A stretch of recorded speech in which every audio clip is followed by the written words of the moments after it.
Amazima agasembayo gali nti Alien Skinny alina omuntu gwe yanyiiza.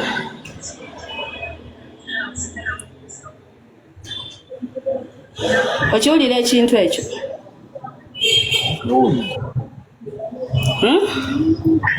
Wulira. Alina omuntu gwe yanyiiza. By the way, musobola recording ekintu kino oba ne mumutuusaako obubaka. Ne mugamba nti Queen yagambye ekikusumbuwa olina omuntu gwe wanyiiza. Nagezaako mutuukirira by the way. Nagezaako mutuukirira omutaasa naye abantu abamulika abakadeideyi abamu abamuliko tebasobola kukiganya. Kati obuzibu bwe bujjira buli bwe buti nti Junior obanga obadde tugeze ng'olina omuntu ng'alinga parent wo ng'akulera ng'akuliisa ng'akunywesa ng'akwambaza nti olunaku lw'omunyiiziza n'asalawo okkuta ebintu bisobola okukaluubirira. Kati Alien yanyiizaani? Alien bayirawo omuntu gwe yanyiiza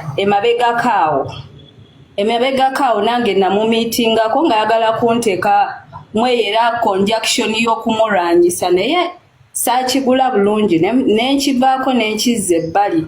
Naye bwe kyolina omanya nti golooza lwaki emabegako bino ebintu Alien bye yakoze nti genda nsambya asimanga kukwata abasawo biki olooza gwe busoose eddala yali tabikolanga? Sooka ombuulire edda ebintu by'ekiguli yali tabikola. Twagala kumanya ani gwe yanyiiza. Anti kati kyenkola Junior, I'm trying to shed light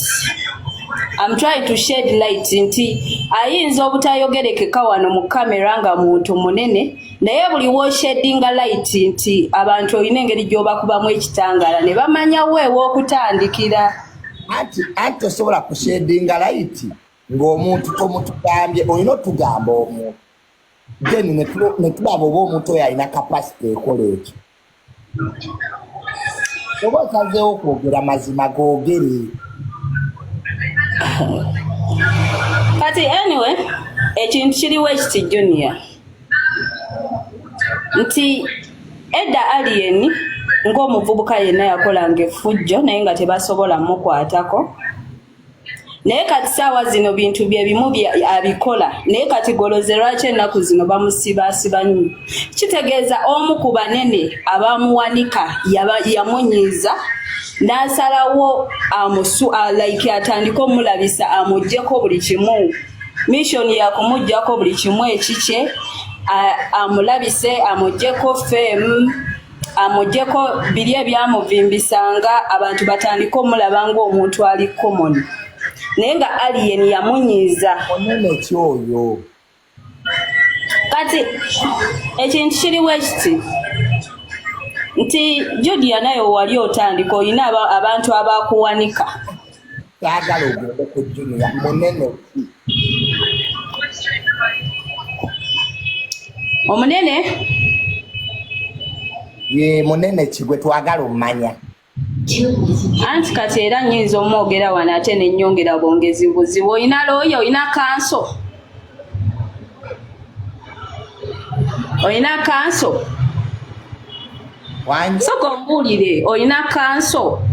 Kuba oli munene ddala omu ku bafayino, olina kanso?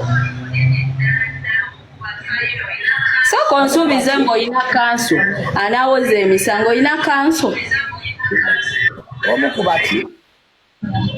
Y'omu ku banene ddala ba finals mu ggwanga era ng'alina abantu abanene mu buli department. Alina abagagga bangi bawanise, alina abanene bangi bawanise mu buyinza, alina abantu bangi basavinze, alina abayimbi bangi bawanise. Kitegeeza muntu w'amaanyi nnyo, alina amaanyi, ali spiritually strong.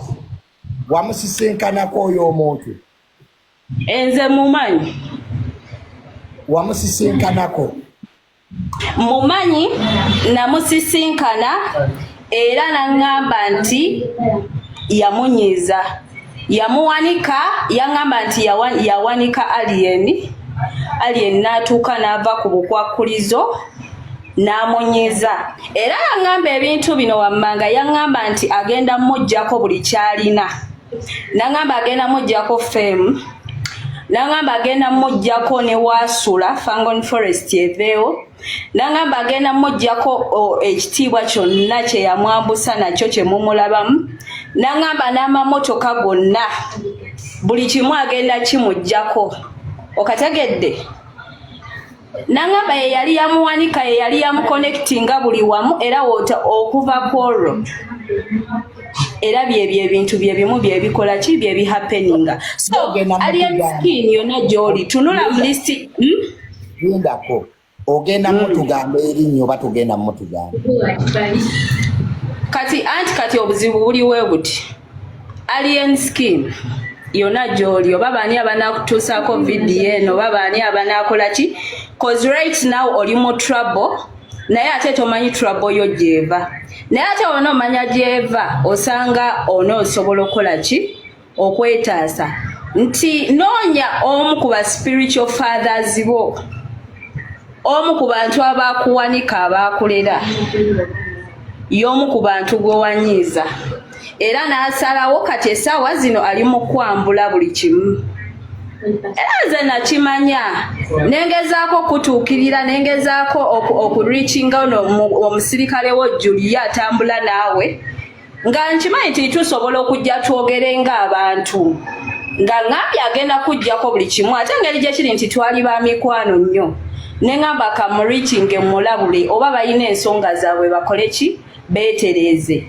naye abo like abo abaliranye aliyeni balowooza birala teyakiganya era ne muwoninga ne mugamba nti oyinza obbasa zino okugamba nkurequestinga meeting aliyeni twogeremu waba yanyiza omuntu bwati ne weebati boogere baleme kutuuka mu bintu bya kweswaza kuba muntu munene bagenda mujjako buli kimu badde mu kweswaza oli n'agamba tugambe ekimumbu wajja tubega ne mugamba anyway otaninze down request yange naye we binaatandika obbaawo ojja kwejjusa anti bagamba alien skin yaggoba alien tangobangako ate kakati bino byenjogera bya munda nnyo kino kyenjogera bakiyita kulabisa golooza bano abantu wembamba manyi abaamunyiigira ng'ate bantu be bamundoloozanye yabandaga kitegeeza ye yabandaga ye kennyini kubanga ne babeera nabaawo bayita bakyalibe teyababalaga yabalaga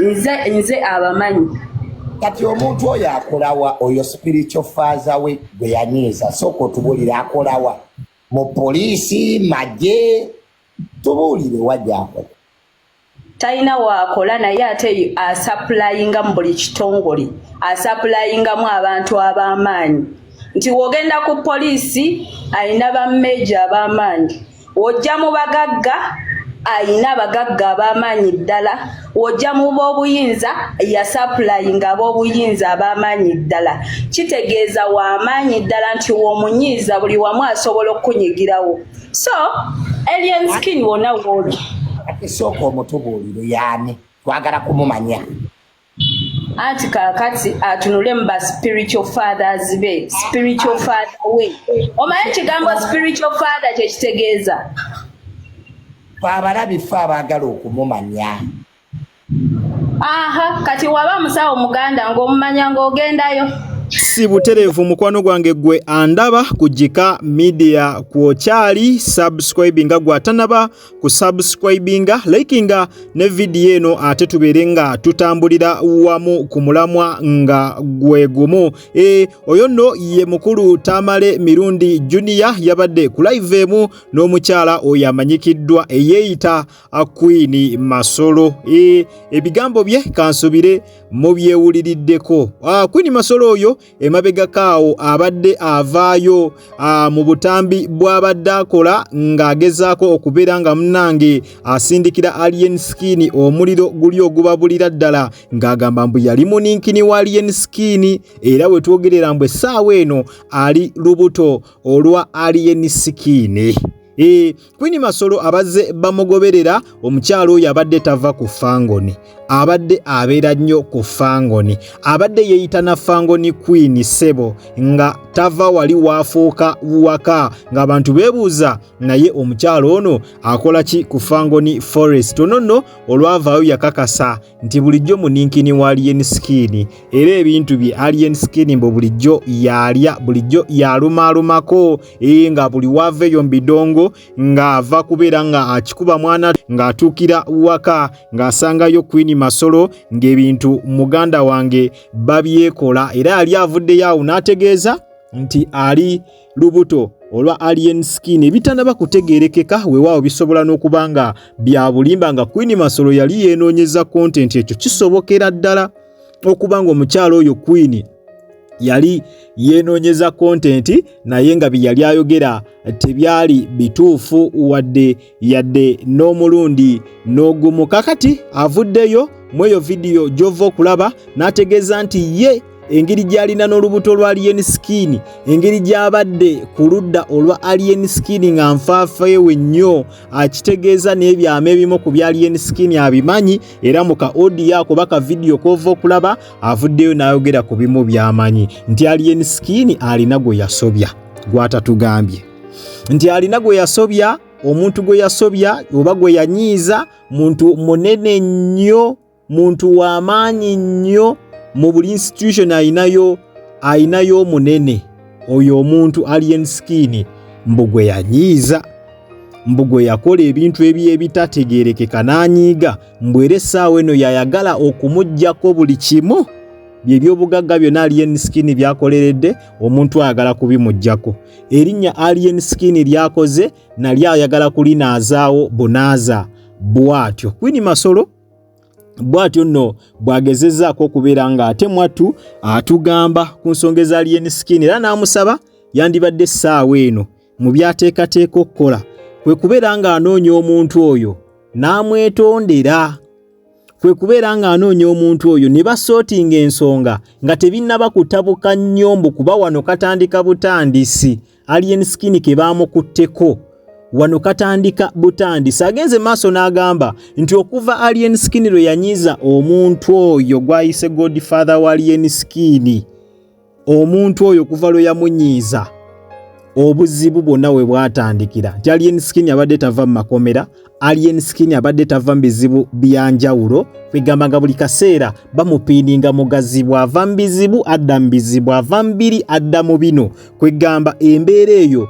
yaleetebwa kubeera nti Alien Skin yava mu muntu eyamufuula ekyo kyali, yamanyiira omuntu eyamufuula ekyo kyali era ye yali ensibuko oba entandikwa ey'okubonaabona kwa Alien Skin kwalimu essaawa eno bakwatandise mbwera katandika butandise ebirala bikyajja Alien Skin ye mbwalina okudda ku zero. Bigambo bya Queen Masolo tetusobola kumutambulirako, tetusobola gendera ku bigambo byasobola obanga alimba. Omanyi abantu bangi nnyo abanoonyeza amannya mu trend, abantu abanoonyeza okutrendinga mu trend ebeerawo. Kati ne Queen Masolo ayinza okuba naye bw'atyo anoonya kutrendingira mu trend already eriwo ene ya Alien Skin okubanga yakoze eki kubanga yakwatiddwa nga yagala kugamba nti ayinako byakola ki, ayinako byamanyi. Katulinde tulabewa gye binagwera naye nga y'omukulu